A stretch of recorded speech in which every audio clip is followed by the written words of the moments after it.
দেখেছো পূজাকে। আর এইখানে রয়েছে আমারই ক্লায়েন্ট একজন মেকআপ করেছে। তো কলেজটা এত কাছাকাছি থাকার জন্য আমরা চলে গেলাম আগে একটু কলেজে। ভাবলাম যে পুজোর দিন মায়ের মুখ না দেখলে হয়। কতদিন পরে আসলি? 1 বছর পরে। তো ভেতরে ঢুকতেই দেখলাম যে সবাই কি সুন্দর সাজুগুজু করে বেরিয়েছে, অপূর্ব সুন্দর লাগছিল সবাইকে দেখতে। তো যাই হোক, কাজের সূত্রে বেরিয়েছি, কোনো ব্যাপার না। আর মায়ের মুখ দর্শন করে কী যে ভালো লাগলো।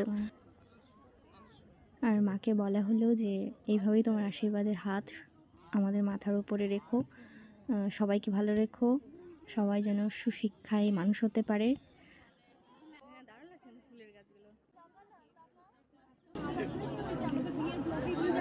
হ্যাঁ, সরস্বতী পূজা উইথ বিয়ে বাড়ি। তুমি দৌড়ে চলে এসছো? দিদিকে দেখতে পেয়ে চলে এসেছি। ওরে বাবা,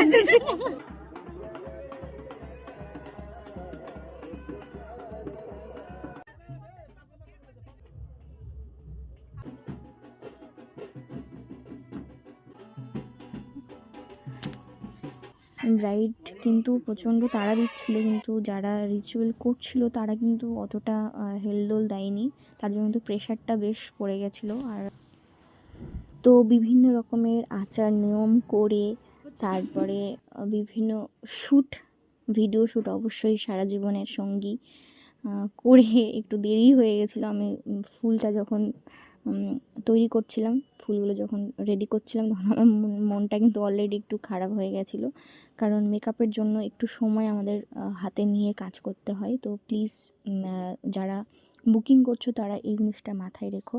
মানে আমি প্রচণ্ড প্রেশারের মধ্যে পড়ে যাই।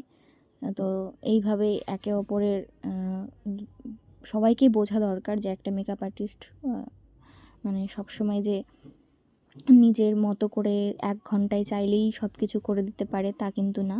প্রপার জিনিস করার জন্য আমাদের কিন্তু কিছুটা টাইম মেনটেন করে কাজ করতে হয়।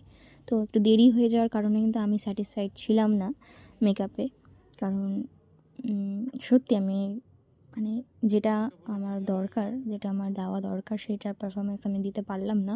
তার জন্য একটু মনটা খারাপ ছিল, কারণ প্রচুর সময় দিচ্ছি, বারবার যাচ্ছিলাম, বারবার ওদেরকে বলছিলাম এই রিচুয়াল ওই রিচুয়াল করছিল, ঠিকই আছে, কিন্তু একটু সময় সাপেক্ষ সব কিছুই।